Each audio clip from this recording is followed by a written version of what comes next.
Hier, au Niger, aux environs de minuit et après une journée d'incertitude, une dizaine de militaires mutins agissant au nom du Conseil national pour la sauvegarde de la patrie, le CNSP, a fait son apparition sur les écrans de la télévision nationale pour annoncer la fin du régime du président Bazoum. Que s'est-il donc concrètement passé dans ce pays du Sahel hier?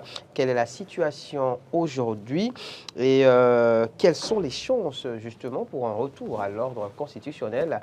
On va tenter donc de répondre à toutes ces interrogations avec Olivier Michel de Campos. Olivier Michel, bonjour. Bonjour. Bienvenue. Merci. Et juste en face de vous, Hamzat Abdoulaye, vous êtes tous deux consultants et analystes géopolitiques. Hamzat, bonjour. Bonjour. Bienvenue. Merci. Qu'est-ce qui s'est réellement passé au Niger hier, Olivier Michel de Campos? Alors, ce qui s'est réellement passé, déjà, il faut commencer par dire que les événements auxquels on a assisté hier sont malheureusement devenus assez familiers. Alors, ce qui était, voilà, dans la sous-région en tout cas, alors, ce qui était décrit comme un mouvement d'humeur et ensuite une tentative de coup d'État est finalement devenu un coup d'État acté. Acté, consommé. Voilà, consommé. Et donc, le scénario, comme je le disais, est assez connu, assez familier. Déjà, vous avez des rumeurs, vous avez tout un ensemble de situations qui se mettent en place, qui s'enchaînent. Vous avez, par exemple, voilà, l'arrestation du président, de certaines autorités, de son gouvernement. Vous avez des informations assez laconiques qui maintiennent le flou. Vous avez des contradictions dans les informations. Vous avez la prise des lieux stratégiques, en l'occurrence la télévision nationale. Et pour finir, vous avez l'apparition d'hommes en uniforme à la télévision pour nous lire donc cette fameuse déclaration, ce fameux communiqué-là de prise du pouvoir que l'on connaît déjà aujourd'hui par cœur. Oui. Alors, malheureusement, donc c'est un peu ça la situation auquel l'on assiste aujourd'hui. Maintenant, cela dit, la question qu'il faut se poser quand même, c'est que lorsque l'on observe un peu la situation, que ce soit, on prend le cas du Mali, du Burkina Faso, de la Guinée, où les situations de coup d'État étaient quasiment, on va dire, des demi-surprises. Celle qui vient aujourd'hui secouer le Niger était complètement attendue, espérée. On savait que ça allait arriver. La seule donnée inconnue, c'était quand? C'était à quel moment et ça allait arriver parce que tous les signaux... Ça allait finir par arriver, ça allait finir par marcher. Ça allait finir par arriver parce que tous les signaux d'alerte étaient déjà là. Il suffisait juste de se demander, mais quand est-ce que cela pourra véritablement arriver? Exactement. Et donc, vous observez cette situation-là de tension, de crispation assez permanente, assez présente. Et la question qu'il faut se poser, c'est de savoir, mais qu'est-ce qu'on a fait concrètement pour que cela n'arrive pas? Et qu'ils vous souviennent que c'est d'ailleurs une question fondamentale. Une question fondamentale parce qu'aujourd'hui, lorsque vous observez un peu ce qui se passe, c'est clairement un problème, un malaise profond, parce que la situation décrit un malaise profond entre le président et son armée. Vous observerez qu'il n'y a pas de liesse populaire comme on a pu l'observer ailleurs, mais vous observez quand même que c'est un problème entre le président et sa garde rapprochée, en l'occurrence son armée. Et quelque chose de plus important à soulever, c'est quand même un général qui a fait le coup d'État. On n'a pas l'habitude de voir des généraux. Donc quand un général fait le coup d'État, c'est-à-dire que le problème est à un niveau assez élevé.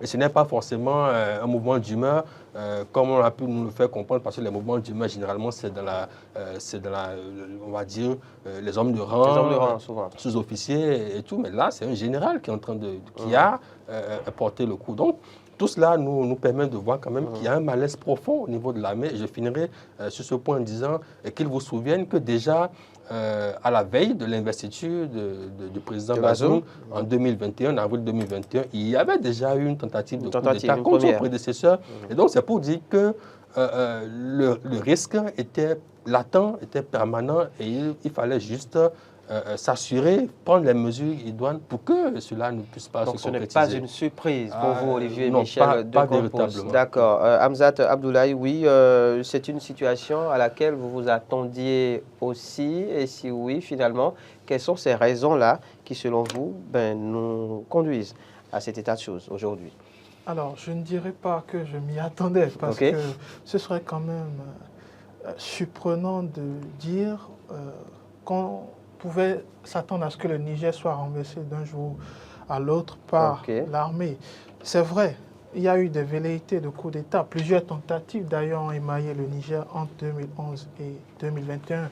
Comme l'a si bien dit mon confrère, la dernière tentative remontait à mars 2021, où à 2 jours de l'investiture du nouveau président Bazoum, donc désormais ex-président, on avait eu droit à ce simulacre de tentative de coup d'État qui n'a pas abouti. Alors, quelles sont les causes? C'est surtout ça, ce sur quoi moi je vais me pencher. Quelles sont les causes de cette récurrence de coup d'État au Niger?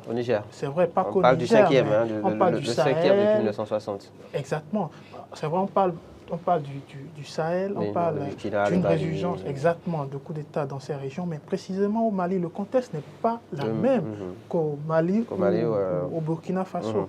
Pourquoi? Parce que déjà, comme l'a dit déjà mon confrère, c'est qu'il n'y a pas une liesse populaire. C'est-à-dire il n'y a pas une population qui suscite déjà le départ du chef de l'État et qui soutient de facto l'armée qui renverse le chef de l'État. D'ailleurs, au travers d'images, je ne vous coupe pas, au travers d'images que nous a proposées tout à l'heure la régie, on a bien pu voir une frange de la population donc se révolter contre ce mouvement d'humeur, contre ce coup d'État. Voilà les images à nous proposer par la régie. Oui, exactement. Donc ça, c'est un facteur clé et très important à prendre en compte. La deuxième chose, c'est qu'il y a un manque généralisé de culture démocratique au Niger. Ça, c'est un constat qui alarme sur l'état de la démocratie, non seulement dans le Sahel, mais aussi au Niger et dans les États périphériques. Et suivez mon regard, j'indexe bien entendu les États de l'Afrique de l'Ouest et du Golfe de Guinée.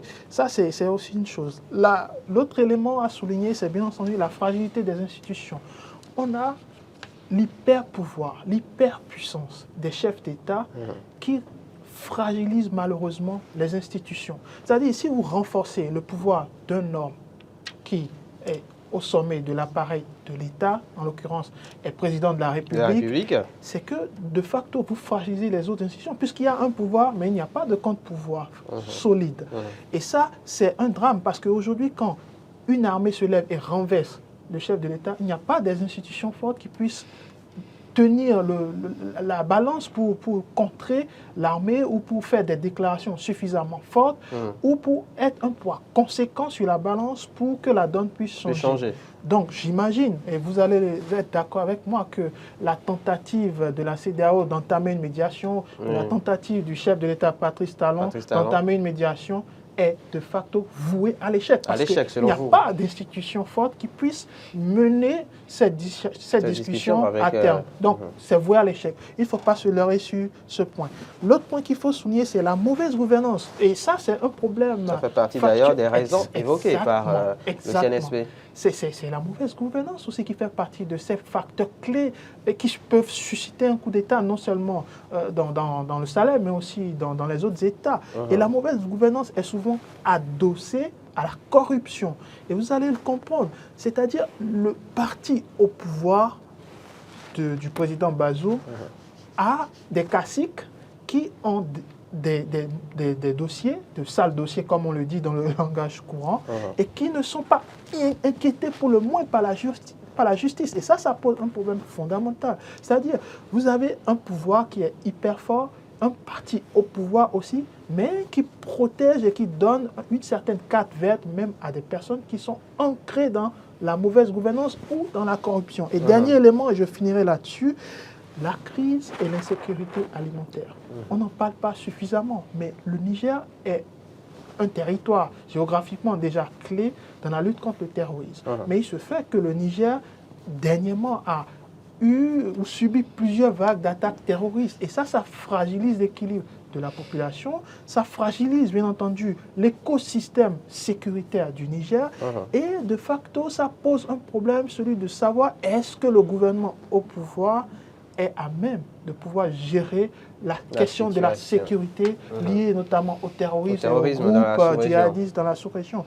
Et si vous avez un Niger fragile au niveau sécuritaire, c'est qu'il y a une déflagration qui peut subvenir dans toute la sous-région, y compris le Bénin et les autres pays périphériques. Donc, je crois que tous ces éléments alliés font en sorte qu'aujourd'hui, que ce coup d'État se justifie. Mais il faut dire, il n'y a pas de coup d'État, il n'y a pas de coup de force en démocratie qui puisse avoir lieu. Malheureusement, on ne peut faire que le constat. C'est fait, c'est acté, c'est signé.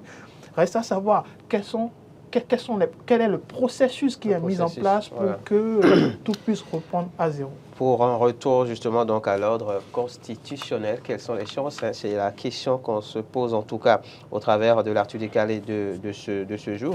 Olivier et Michel de Compos, dans vos propos tout à l'heure, vous avez fait mention d'un nom, Omar Tchiani, enfin sans le nommer, le général justement donc de la garde présidentielle qui serait disons à la base l'instigateur de ce putsch. Qu'est-ce qu'on sait concrètement de Omar Tchiani et finalement, est-ce qu'aujourd'hui, on peut s'attendre à ce que ce soit lui qui prenne la tête du CNSP? C'est une question, en tout cas, le second point de votre question, on ne peut pas forcément se prononcer aujourd'hui sur cela. Mais déjà, je voudrais quand même rectifier quelque chose, c'est de dire que le fait de dire que le coup d'État était prévisible ne veut pas dire que c'était souhaitable. Voilà. Et donc, pour revenir à la question sur... La précision était importante. Sur le général Tchiani, c'est dire déjà que c'est un homme du système. Un homme du système qui est, je pense, qui est là depuis 2000... D'ailleurs aussi, là, la photo à l'écran, aux côtés de Mohamed Bazoum, le président déchu. Nommé par le prédécesseur du président Bazoum, Mohamed Sofou, depuis 2011, donc qui occupe ce poste-là de responsable de la garde présidentielle. Donc c'est pour dire que ce n'est pas un nouvel homme du système. Il est là depuis quand même pas mal d'années. Et quand on fait un peu le parcours, quand on visite un peu son passé, on se rend compte quand même qu'il a été déjà impliqué dans pas mal d'histoires, déjà notamment en 2015, si ma mémoire est bonne, dans une histoire supposée de coup d'État manqué. Et donc c'est pour dire que l'homme n'est pas forcément un inconnu du sérail politique. Ben, aujourd'hui, qu'il décide de faire ce coup de force-là, forcément, comme je le disais, cela traduit un profond malaise entre la hiérarchie militaire et le président. Et quand vous suivez également l'actualité dans le pays, vous vous rendez compte qu'il y a quand même eu pas mal de dissensions, pas mal de... voilà, des décisions prises. Notamment le limogeage du chef d'état-major il n'y a pas longtemps. Et donc tout cela aurait, tout au conditionnel bien sûr, aurait peut-être été à l'origine de ce qu'on est en train d'observer aujourd'hui. Alors maintenant, dire que qui va prendre la tête... De facto la tête du CNSP. Voilà.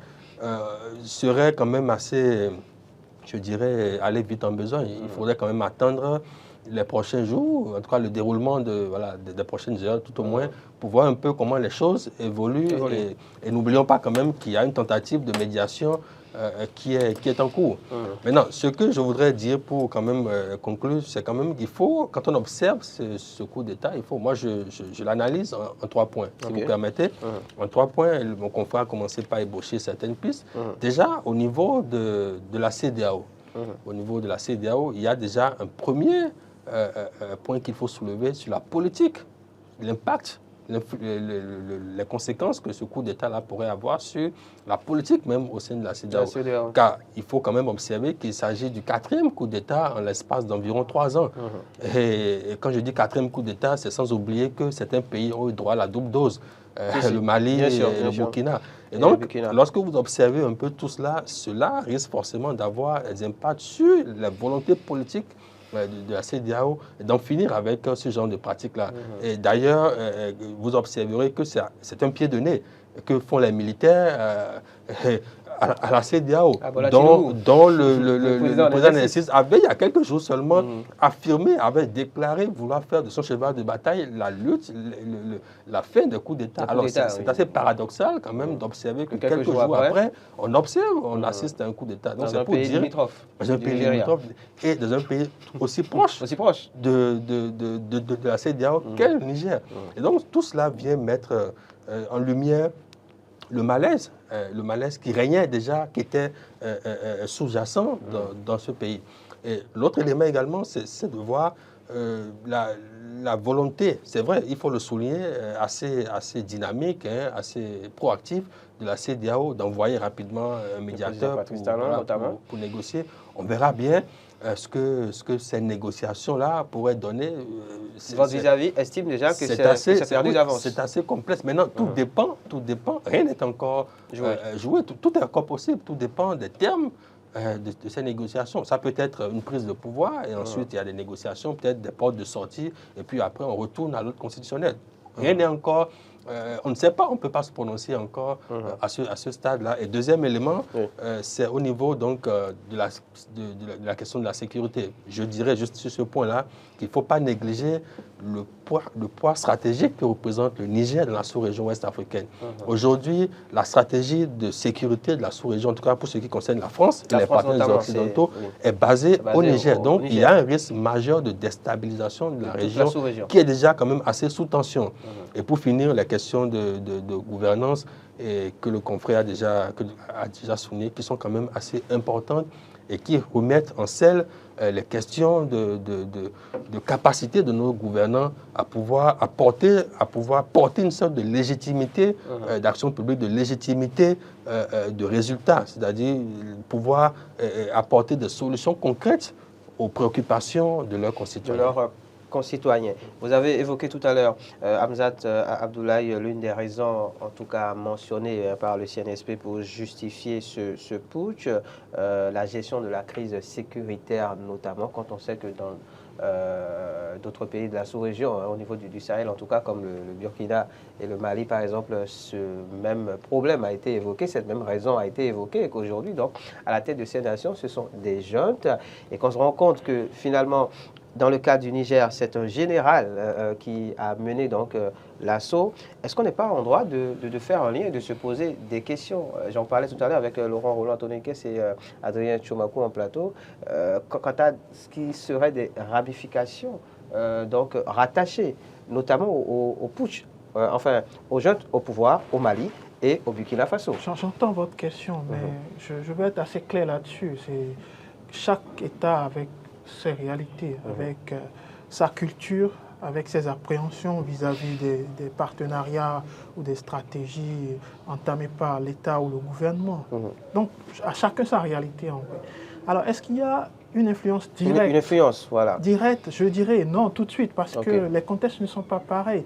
C'est vrai, il y a un semblant de certains paramètres qui se ressemblent. J'avais évoqué, mon confrère aussi l'a souligné, la question liée à l'insécurité, donc le terrorisme, la question liée à la mauvaise gouvernance. C'est des paramètres qui se ressemblent. Mais le cas du Niger, c'est un cas que je dirais particulier, parce que malgré la présence de tous ces facteurs, tous ces paramètres, il y avait toujours un semblant d'aller vers la démocratie. Oui. Mais cette démocratie, justement, a failli parce que les institutions n'ont pas été suffisamment renforcées. Je ne vous coupe pas, mais je surenchéris pour finir en quelques secondes. Oui.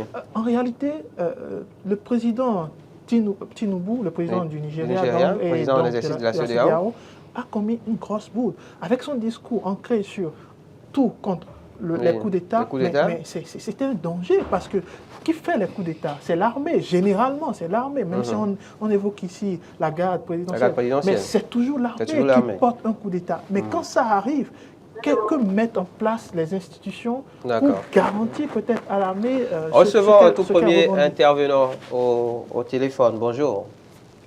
Oui, bonjour. Merci de vous présenter, monsieur.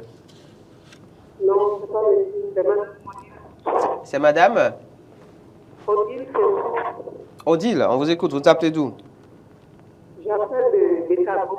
D'accord, on vous écoute, madame Odile. Et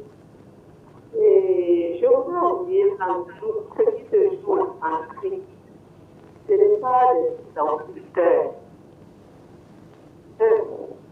Si les militaires arrivent aujourd'hui à enverser ces États, c'est juste parce qu'ils voient la façon dont ils sont en train de laisser l'Afrique être colonisée par les Occidentaux. Aujourd'hui, le Niger est en train d'être servi d'être installé comme c'est-à-dire la base militaire française sur le continent, en tout cas dans la sous-région. Et l'OTAN. débarqué du Mali. Ça se retrouve au Niger. Le président, l'indélicatesse de ce chef d'État, moi je veux vous dire, le chef de l'État déclarer que son armée ne peut pas de défendre le pays. On n'utilise pas les militaires. Les militaires se respectent. On ne les utilise jamais. Jamais, jamais. Depuis qu'on regarde ça, je savais que ce n'est la partie. D'accord, d'accord. Et pour... Oui. Retour à l'ordre constitutionnel, tout ça là, c'est pour le point du conseil. Les autres ne sont pas constitués. Les militaires, ils ont les équipements, ils vont travailler, ils vont défendre le Niger. Mais les Occidentaux ont intérêt à ce que le Niger soit tranquille. D'accord. Le Niger, ils font un chef d'État pour servir leurs intérêts. C'est tout. C'est pour qu'il y ait cette révolution que vous voyez en Guinée, en Afrique, au Mali, au Burkina. D'accord. Et aujourd'hui au Niger. Regardez ces pays-là, ce sont des pays qui ont la plupart du temps presque la moitié de leur territoire désertique. Donc, c'est possible de s'installer ici, là. C'est tout. Et ces jeunes-là, ils ont fait les grandes écoles de guerre. C'est ça qui accompagne les États dans leurs différentes missions. D'accord. Merci beaucoup. D'accord. Merci beaucoup.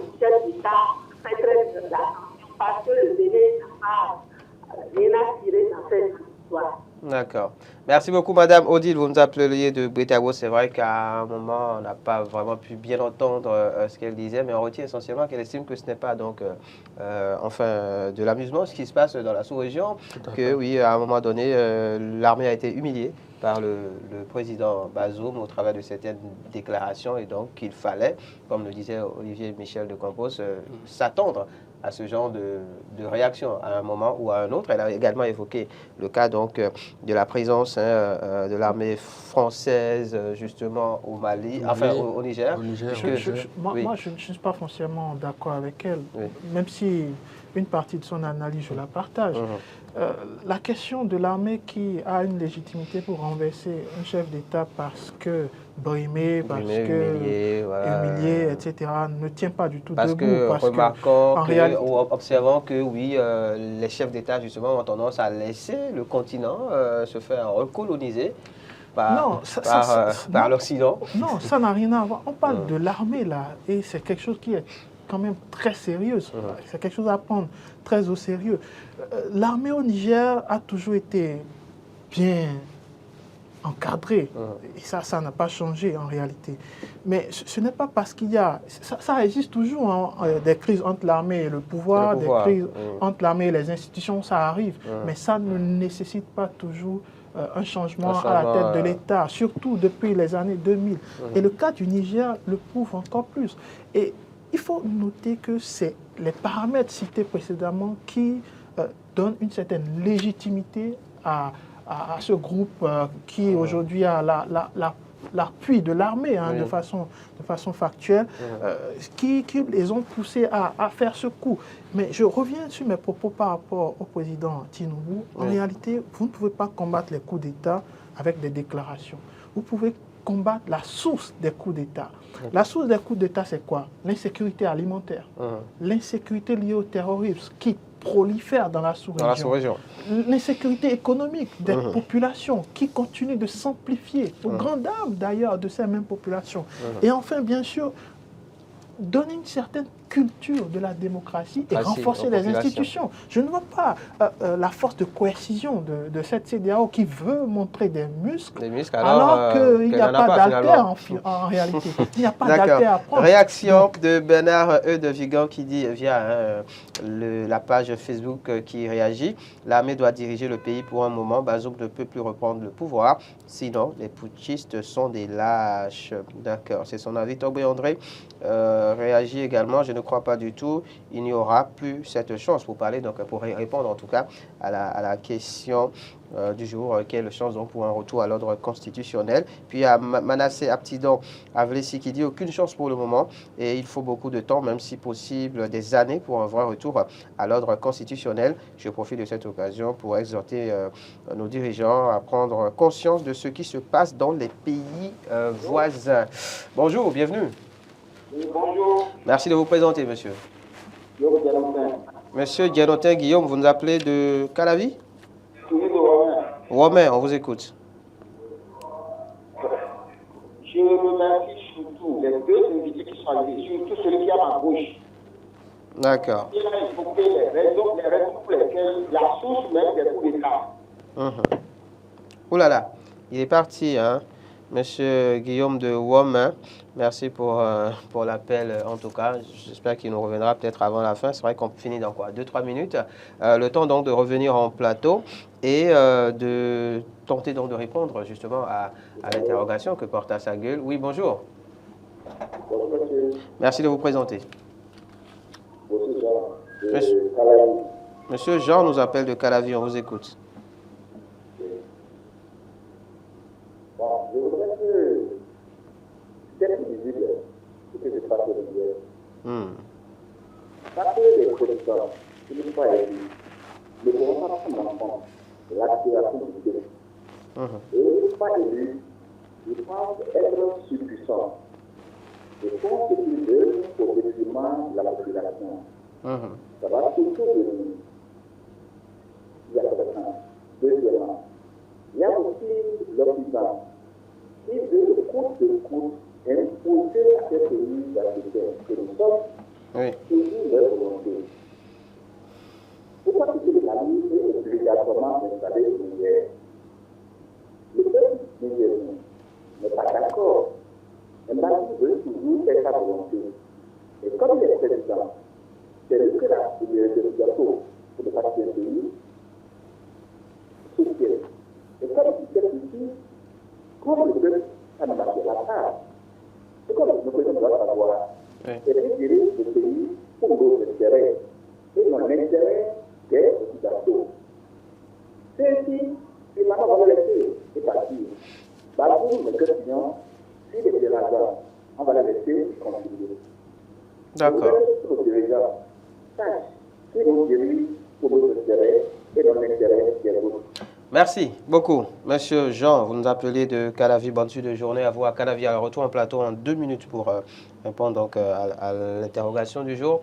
Niger, quelle chance pour un retour à l'ordre constitutionnel quand on sait justement que toutes les institutions internationales, que ce soit l'ONU, l'Union européenne, alors la CEDEAO évidemment notamment, mandatant justement Patrice Talon pour une sorte de médiation, donc avec, osons le dire déjà, bon, pas le putsch au pouvoir, mais le CNSP. Oui, quelle chance pour un retour à l'ordre constitutionnel, Olivier Michel de Campos. Oui, déjà, avant de parler des chances... On est parti dans 2 minutes. Oui, il faut déjà quand même rappeler, c'est un élément que je voulais mentionner tout à l'heure en parlant du général Abdourahmane, c'est de dire que c'est lui qui avait réussi à stopper la tentative de coup d'État de 2021, la veille de l'investiture. C'est important quand même. C'est ce qui avait d'ailleurs permis à Bazoum de le maintenir à son poste jusqu'à ce jour. Alors, ce qu'il faut dire quand même, c'est qu'il y avait une dynamique qui était en cours dans la sous-région et il faut quand même tenir compte de cela et certainement tout cela a pu jouer. Alors, pour répondre à la question que vous posez, déjà, il faudrait attendre quelle sera la déclaration des militaires poutistes, pas celle qu'ils ont faite en prenant le pouvoir, mais dire maintenant concrètement qu'est-ce qu'ils veulent faire du pouvoir qu'ils ont pris. Ce n'est qu'à partir de ce moment-là qu'on pourra commencer par entrevoir les pistes pour un retour à l'ordre constitutionnel, que cela soit dans le court, moyen ou long terme. Donc, à ce stade-là, il serait quand même assez compliqué de prédire quand est-ce qu'on pourrait revenir à un ordre constitutionnel. Cela dit, je l'avais déjà quand même évoqué, c'est la tentative de médiation qui est en cours actuellement. On attend de voir bien ce que ça pourra donner. Quoi qu'il en soit, il faudrait quand même que des initiatives assez pragmatiques et constructives surtout soient prises par les responsables de la CEDEAO pour éviter que cette situation, qu'on ne s'embarque dans une situation d'augmentation de la vulnérabilité des pays de la sous-région, parce que le Niger, le Burkina et le Mali, à eux trois, représentent quand même l'épicentre de la menace terroriste aujourd'hui. Et donc, il faudrait que les chefs d'État de la sous-région tiennent compte de ces paramètres-là dans les décisions qui pourraient être amenées à prendre face à ce coup de force que nous observons aujourd'hui. Au Niger. Alors oui, la question, comment on y répond, sachant que ce n'est pas le camp surtout qui nous préoccupe, mais quelles sont les chances pour que ce retour puisse se faire? Alors déjà, j'aimerais vous inviter. En 30 secondes. J'aimerais vous inviter déjà pour que vous initiez un nouveau débat sur la question liée aux impacts géopolitiques directs de ce coup d'État dans la sous-région. On le fait la semaine prochaine. La semaine prochaine, pour les téléspectateurs de comprendre ce qui pourrait survenir. Déjà, même au Bénin, vous vous rappelez, on a signé un accord bilatéral de coopération de défense et de sécurité avec le Niger. Et ça pourrait être remis aussi en question et en cause. Et voir Patrice Talon dans le jeu du médiateur, je trouve que c'est une veste qui est assez grande pour lui. Pourquoi je pourrais le dire plus tard. Mais aujourd'hui, le cas du Niger ne pourra pas se résoudre par une simple médiation. On en est encore bien loin. Ça deviendra un problème complexe. Encore plus que l'armée, visiblement, donne son point vert à ce coup de force. Et je finirai là-dessus en disant, qu'est-ce qu'il faut faire? Alors, il ne suffit pas d'attendre ou d'être attentiste. Je vais juste rappeler un proverbe nigérien qui dit, je cite, « L'ennemi vaincu par la vérité ne reviendra jamais, mais l'ennemi vaincu par les armes reviendra certainement. » Ça, je pense que ça donne des leçons par rapport à la suite. J'espère que beaucoup vont comprendre, surtout les chefs d'État de cette sous-région. Par rapport à la force anti-putsch.